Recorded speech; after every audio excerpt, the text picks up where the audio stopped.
Hi, I'm Michael. I'm a smallish business owner, decent improv artist, a bit manic, way insecure, and extremely neurotic. I'm a TV host and your host right now for what we call the Second Scene Podcast. It's a dweebs global production where we interview people you know about things that they're not necessarily known for. I'm here today with Darren Zook. He is a professor of political science and international studies at UC Berkeley. He was the first recipient of the UC Berkeley's Golden Apple Award, which is given to the best professor on campus as chosen by the students, which sounds like a lot of students wanted an A there, I'm guessing. And his second scene has taken him from India to North Korea twice to the stage of TEDx, speaks a large multitude of languages, as an author, very funny, and I've only scratched the surface. So thank you very much for joining us, Darren. My pleasure, glad to be here. Yeah. So I'll start out easy. Where are you from? Always a complicated question. Nothing's easy with me. Born in Ohio, so I have Midwestern roots. Father was in the military, so moved around a lot. Spent a little time in Texas for undergrad and grad, and then I came to California and realized this was kind of the place I probably should have been right from the start. So I consider myself kind of Californian at heart. Been there for long enough at this point. Yeah, it suits me well in terms of, I live in the Bay Area, so the weather's great. The things I like to do that you can't do, say, in the middle of an Ohio winter when it's 20 below zero, it's just somehow it seems to suit me well. So this is what I call home for now. I got you. What did your parents do that had you moving around so much? So my father was career military, and so in the military you move around usually every 3 years. So you just never have a place where you can stay at one time. And then he eventually retired, which is when I moved to Texas, I was there for the last part of high school and then stayed there for my undergraduate studies. Didn't really fit well in Texas. It's way too hot for me, among other things. But most of my family still lives in Ohio. I'm the only one in California. So I'm the weird one who came out all the way to the West Coast and decided to stay put. Okay. Yeah, California is one place I've never lived. I've done the whole East Coast, and I kind of wish I had tried San Francisco or somewhere in the West Coast for a little bit, but never gave myself that opportunity, unfortunately. Yeah, well, I've spent time in the East Coast, but it's everybody finds the place where you kind of feel like, okay, the groove of this place and my groove kind of feel like they mesh well, and so it's like, all right, I'll stay here for a bit. So I can't think of any place else I'd be moving, at least not within the United States. Got you. Yeah, it does change over time. New York was my groove for a while, and then I go back and visit there, and it's so noisy and there's so much going on, and I never thought I would have said that when I lived there. Yeah. So how long have you been teaching at UC Berkeley? Let's see. This is actually hard to say because my sense of time is so screwed up, but I've actually been at UC Berkeley for 19 years. Oh, yeah. Wow.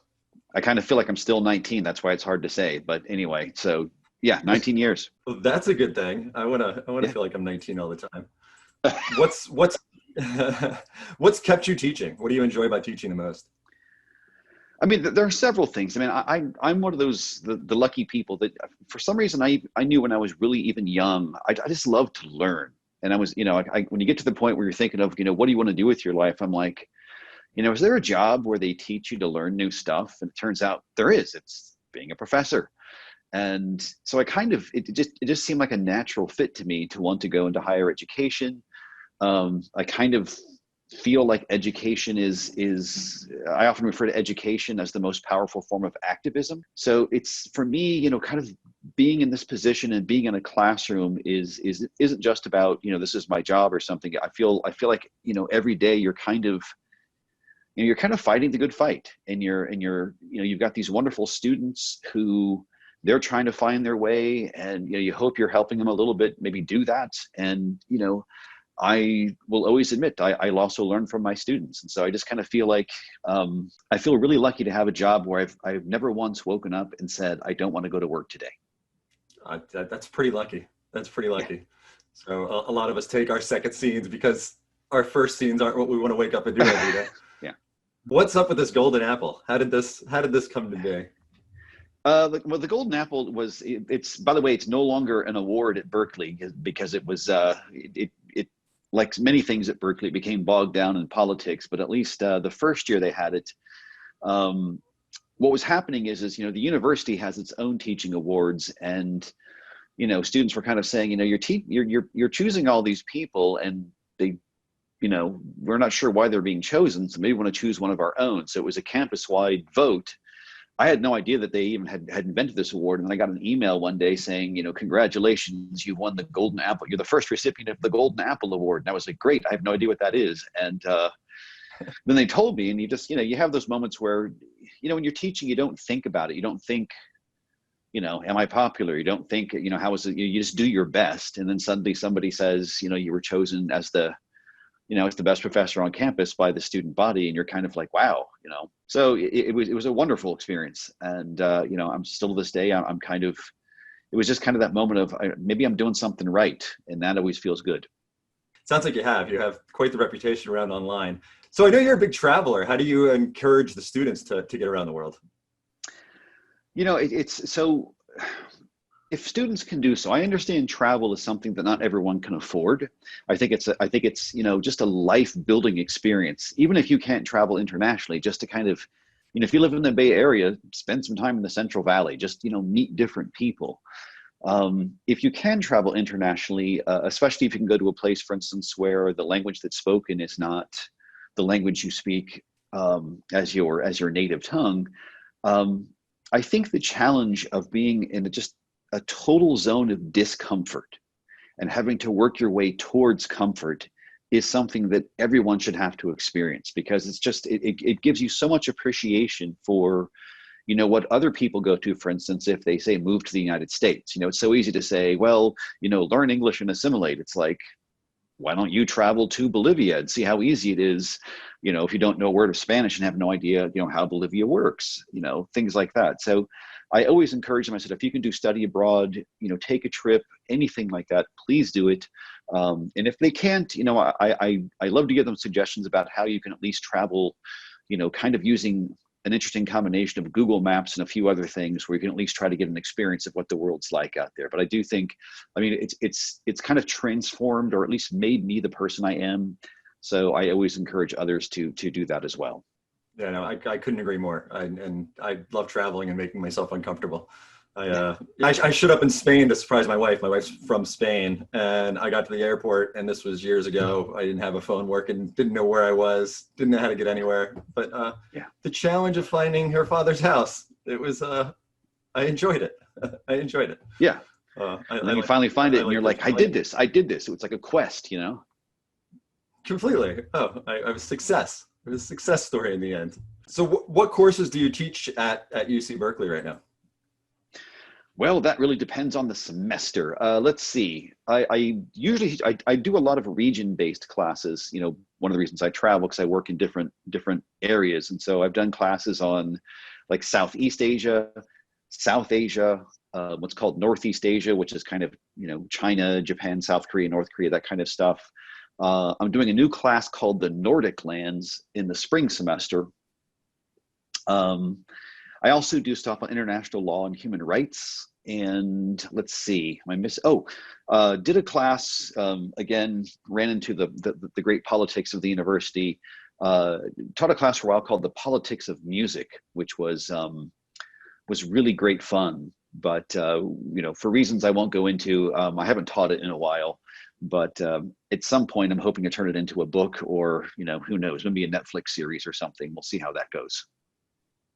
Okay, what was it about? What was the basics of it? Part of it was, of course, what you would think the politics of music would be. You take musicians who have, you know, through their music articulated a political stance, musicians who have been assassinated by governments because they were just so powerful in the message they had against, say, an existing regime. You know, Victor Jara in Chile, who was one of the first people to be tortured and killed after the coup that brought Augusto Pinochet to power in 1973. I've been listening, in fact, over the last few months to all the works of Fela Kuti, who was, you know, kind of the person who originated Afro-pop, but his music is just nothing but this just relentless kind of pro-people, pro-democracy message. It's really just amazing stuff. So there was that. There's also stuff like, you know, censorship. you know, where in the world can you sing what you want to sing? Where in the world can't you sing that? Do half a lecture on North Korean pop music, which yes, actually exists. So just, you know, all sorts of things like that to get, you know, kind of a world tour, case studies from all around the world, and also got to share just some amazing music with all the students in the class. There's so much I want to ask you about in there. I guess your music background, I know a lot of what you do does focus around music. So I have always been, even when I was really, really young, I've just always been musically minded. You know, I got my first guitar, I think, when I was 5, and just kind of sat down, and it just kind of felt comfortable right from the start. And, you know, in many ways, that's always been my other thing. Even if it's just, you know, me, you know, whatever, practicing, writing a new song, or just kind of, you know, learning a new instrument or something like that. I mean, music is always, it's usually the way that I end my academia day. It's like when I break out the music, any kind of musical instrument, suddenly I feel like my day is now officially over in this part, and now it's moving over to this part. kind of to go back to your language, your latest song is in Spanish, right? Yes, it is. Yes, that was, you know, it was a very fun experiment, I should say. And it's just because, you know, you might ask the question like, you know, well, why is it when I sat down that when I was thinking of just words, the first line that came out was in Spanish, which is not my, you know, my native language. And, you know, somebody might say, well, why is that? And then the answer I always give is, you know, I no more know why I thought in Spanish in that moment than I know why the first chord I played when I thought of the music was a C minor. You know, it's just kind of like something comes out and you don't know where it comes from, which is what I love about, you know, music and just the whole element of creativity. It's just such a mystery. It's like you know, things come out and you're like, I don't know where that came from, but this is fun. So yeah, so that most recent music project, along with the music video, became a very fun project of mine. Gives me a chance to exercise the musical part of my brain as well as the language part of my brain. What was the latest music video about? What was the song's theme? So, you know, I just had this idea of writing something, just a, you know, kind of a social justice. You know, everything seems so dreary these days, and I was like, let me just write something that's just about, you know, let's make the world a better place. Just, you know, just something as simple as that. That was the original thought. And then, you know, I scribbled down some lyrics. I had an idea for the music. I started putting them together, and then I pushed it one step further, which is I made it into like a miniature story. And, you know, it's not too far from home. The story was about this professor, imagine that, kind of somewhere in like, you know, somewhere in a South American rainforest, kind of living in exile, who decides, you know, he's gonna perform the song. He's gonna invite all the people he knows to come together and kind of start this global movement. And that was, you know, that's what happened. And I made a music video for it with a budget of about $0. And but it was fun to make. You talk a lot about diversity and activism. I was watching your mini series on diversity, and it just really made me think and really brought it to a different angle. There's a lot of the passive versus active diversity, and I think what we mainly do is passive versus active. Yeah. If you want to kind of go into that a little bit. Sure. I mean, that was also, you know, a labor of love that was, you know, it's been frustrating because it's very hard to get that message out there. You know, people look at what's happening in the country right now and you're like, you know, where did this come from? And for me, the answer is actually pretty simple. And this is going to sound negative, but I don't mean it negatively. What I see, you know, with things like the protests, the continued, you know, deaths of African-American men in police custody is a failure of diversity. And what I mean by that is it means we have been doing diversity wrong all along. You know, universities, you know, do things like, you know, diversity becomes a photo op, right? It's like, oh, we need more of X racial group in this picture, or we need more of this. And it's like, the problem is, if you watch the miniseries, you'll know this, the problem is that what we don't have is we have no mutual understanding. We just have a lot of different people in the same place. And without the understanding, you're never going to be able to effectively address racism. You're not going to have Black Lives Matter. It's not going to matter because people don't develop the empathy that understanding brings. So you can say the slogan, but you're not gonna walk in someone else's shoes until you try to understand it. So, I've been working on that. I'm doing a seminar this semester actually on diversity. And there's two parts to it. The one of which is of course the active versus passive. Active being the part where we actively seek to understand what is different from ourselves. Goes back to my earlier comment about why travel is so important. But there's also an element to this, which is that almost all of my research has been international. And so I think there's a tendency among a lot of people in the United States to look at American problems without any comparative barometer. And so it's easy to say, oh, racism in America is the worst in the world. It's just terrible. It's just the worst country. It's like, have you been elsewhere? Have you been elsewhere to see how it plays out, in other countries? And once you do that, it doesn't, you don't reach the conclusion that says, oh, then racism isn't so bad in America. You simply say, oh, this is a global problem, not a national one. So that in a nutshell was kind of where that whole project came from. I got you. Essentially, we've just thrown a whole bunch of different types of people into a bowl and said, hey, get along, and not helped any of them understand what the other groups might have gone through or their history or. Yeah, I mean, you can't get along with people that you don't understand. And so the idea is the other thing that happens, and college campuses are as guilty of this as anything, is you end up with what I refer to, I said this in my mini series, is you end up with these enclaves, because you get all these different people together, but if you look closely, they begin to kind of find your own group, and then you stop interacting. And it's like, oh, we have this idea of, oh, they're celebrating diversity. That's that group over there. It's like, well, what do you know about that group over there? It's like, well, that's not my group. This is my group. So, it's like we see diversity, but it's like, actually nothing's really happening. I think the metaphor I have in my mini series is we have all the engine parts laid out, but we don't have an engine. Nothing runs. It's just, we see the engine parts, but we have to actually put it together for this to go somewhere. What can I do? It's just one single guy walking around. I mean, it's interesting. There is stuff. I mean, in fact, what we talked about earlier is exactly an example of this. Like, you trying to find, what do you say? Was it your father's house, your father-in-law's house in Spain? My father-in-law's house, correct. You trying to do that is in many ways the best metaphor for what you can continue to do, right? It's like, we have to put ourselves in an uncomfortable situation. We have to basically begin to interact with people who think differently from our own, who have a different life experience, and we have to do what we can do to come to terms with that and to understand that. I've said in that mini series that diversity is kind of like a foreign language for that exactly that reason. So if you kind of live your life in the way that you had that one epic quest, which you succeeded at, don't forget, if we did that more often, and it's very important. This is very important. And if those other groups have to be equally welcoming of us, right? You can't say, hey, you don't belong in this group. The idea is, if you want to be in this group, then you welcome in, and I want to go into your group and see how things are over there.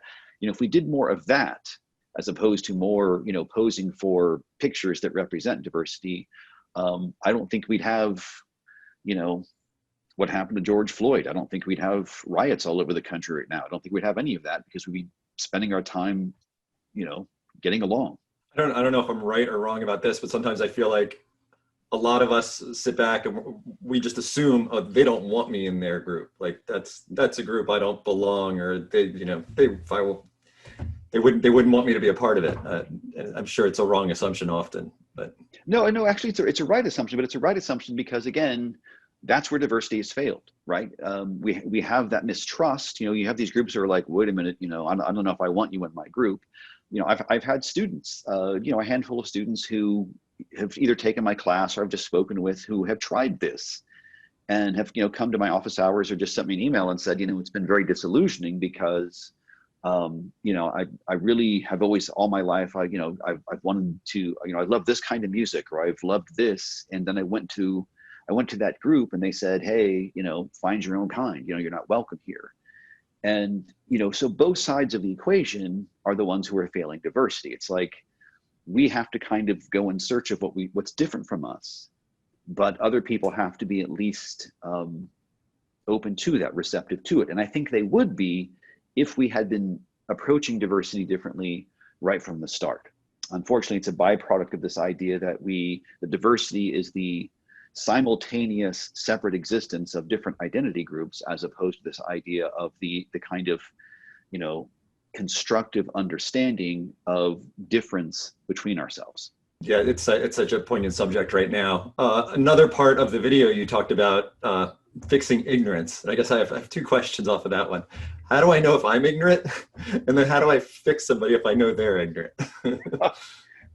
I mean, it's easier for me to say that, because as I said earlier, I mean, how do I see education? Why do I do what I do? I see education, to me, is the most powerful form of activism. Now, granted, I'm a professor, so I deal with the world of formal education, but there are different kinds of education, and one of the most powerful forms of education is peer-to-peer, right? Person to person. And I do this even in my classes. It's like, after a while, it's like, okay, I've lectured long enough. Maybe it's time for you to talk amongst yourselves and see what you can learn from each other. And, that goes back to the idea of, first of all, how do I know if I'm ignorant? Well, ignorant really just means there's something that we don't know. Is there something we could know that would make things better?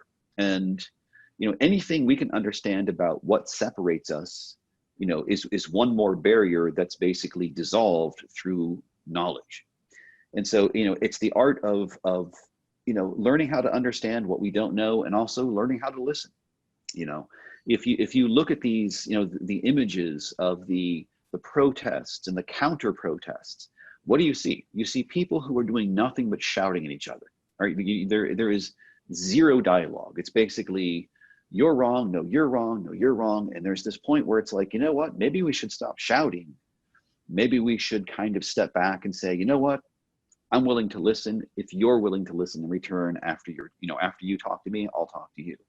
And there's always going to be some people where we can't do that. I mean, there's going to be, but in my experience, if you approach someone with respect and you open a discussion, no matter how differently they think from you, I've been 99% successful at holding what I would call very, very good discussions, and people become surprisingly open even to admitting that they don't know something. Instead of, it starts off with, well, this group is stupid, and then 5 minutes later they're like, I didn't really know anything about them, and now that I understand that, maybe I can rethink things. So it is possible.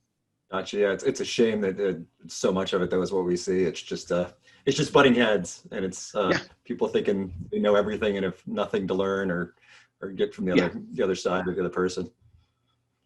So yes, I highly recommend. Yeah. Yes, I highly recommend people check out your miniseries. It's great. I really liked your artist rendering of nothing. There's just a blank screen. Yes, well, glad you appreciated that. Yes. I did. That's something I can draw. I'm like, I can draw that. I can draw his interpretation of nothing. Good. So I wanted to get back to some of your travels, and you had mentioned you do a lot of study of places that are very oppressive. North Korea might be one of the most, but I'm sure that you might have some other stories. There are plenty of stories there. I mean, I would call North Korea, if somebody said, how would you describe North Korea? I would say closed, inaccessible, right?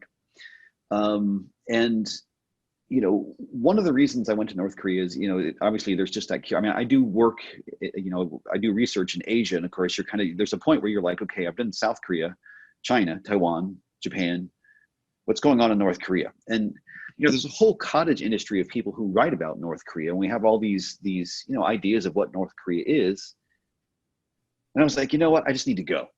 And I was one of the first Americans in after they lifted the ban on Americans going to North Korea in 2009. And I was there all of probably 10 minutes before you have this realization that everything I had read, every video I had seen, got it wrong. And by that I don't mean they all said it was oppressive, but it turns out no, it was utopia. It's just that you had and by the way, if you watch so many videos on North Korea, they almost always start with this exclusive access line. No. It gets viewers, but it's like all you've seen is everything else that everyone else has seen as well. But there's just no substitute, even though I can't, it's against the law for foreigners to speak with North Koreans directly. And you know that when you're in North Korea, because when you're walking down the sidewalk with your government minders, people are just jumping out of the way because they're afraid you're going to try to talk to them, which is a weird experience. But I mean, the reality is, if you ask me how it was a relatively, it was a very pleasant trip. It was, you know, I learned a great deal. You talk with people, and you know, once they figure out you're genuinely curious, right? You're not asking dumb questions. You know, I told my government minders, I said, you know, I'm really curious. You know, how does the law? I'm very interested in questions of justice. So I was like, well, how does the legal system work here? And had great discussions with them. And you know, we had an evening of all things. You know, so little thing about North Korea. So when you go to North Korea, every evening they give you a free beer. It's not really free; you prepay for it, but they tell you it's free. And by the way, it's good beer. Okay. And I would sit down with my government minders, and we would have this beer. And you know, one evening I was just like, you know, well, what do North Koreans do? Do you have a sense of humor? Do you tell jokes? And suddenly, you know, we go on this whole conversation about North Korean jokes, which you don't usually get to talk about. You know, are there problems in North Korea? Are there things that, you know, we should be concerned about? Absolutely. But you come away with a very different appreciation for, first of all, what it's like to live in North Korea, and also, you know, how much work it would take. When people talk about North and South Korea kind of, you know, reconciling and emerging as one country, and when I left there on my first trip, I was just like, that's going to take far more work than anybody, I think, appreciates. But you know, it was a good experience. I learned an incredible amount. Even got enough material to write a few academic papers about my travels. So glad I did it. It's illegal for Americans to go now, so I'm glad I went when I did.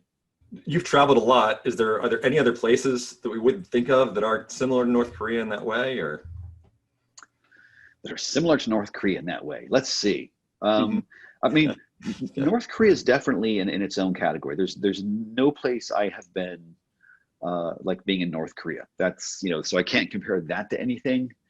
I think one of my favorite examples of just how differently people think. I was in the Faroe Islands. I think it was actually the last trip I took.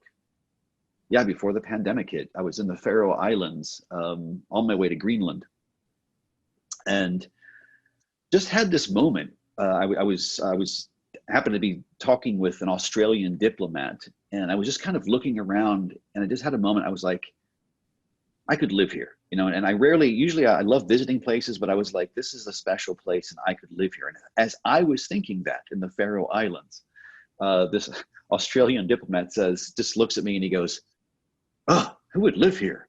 What a nightmare." And I was just like, you know, just like completely different ideas of what constitutes, you know, a place you'd love to be. So I love those kinds of moments. well, fascinating. I've always had an urge to go to North Korea and travel around like that, but it's probably not in my cards.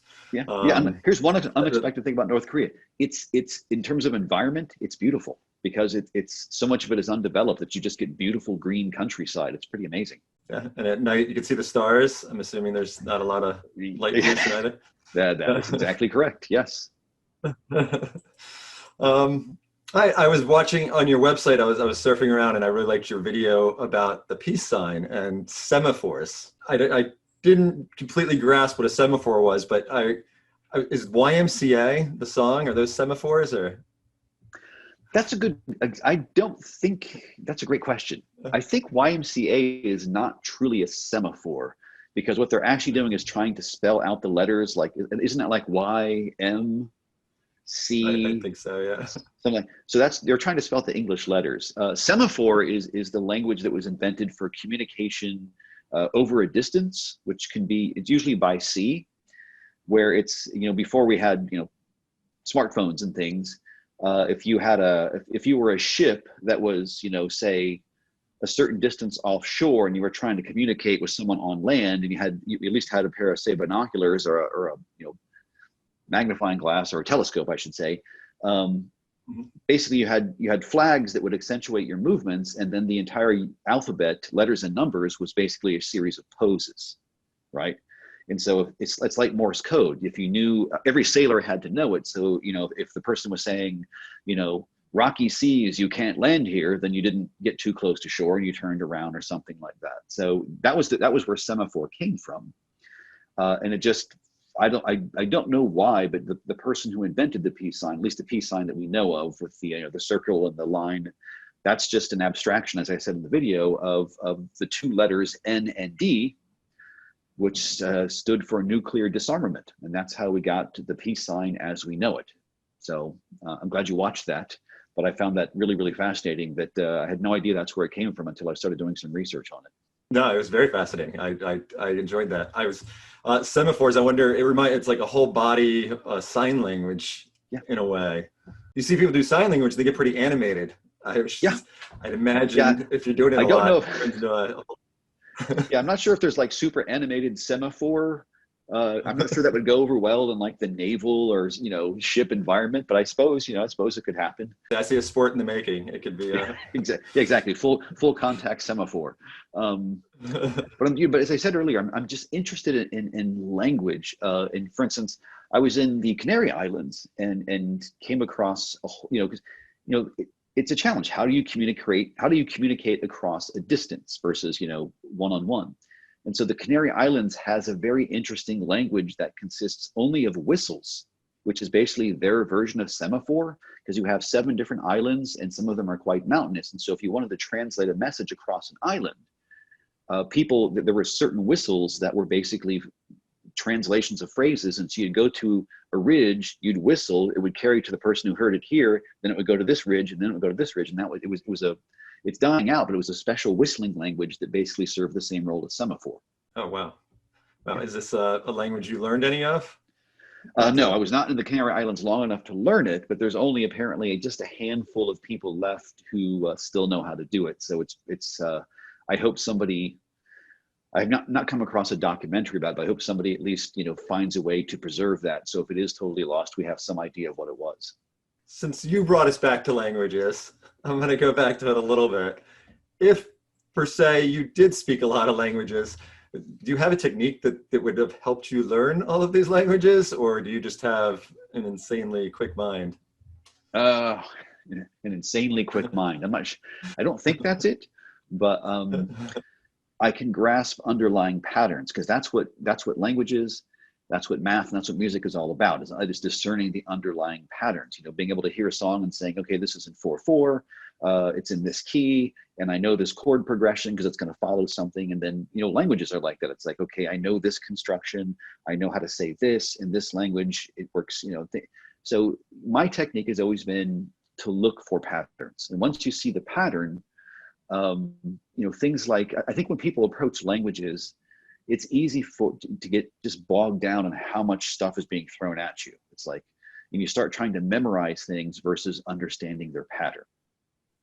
So you're trying to memorize words, and then you're saying, oh, this is how you say I love you in this language. I don't understand it, but at least I can say the sounds.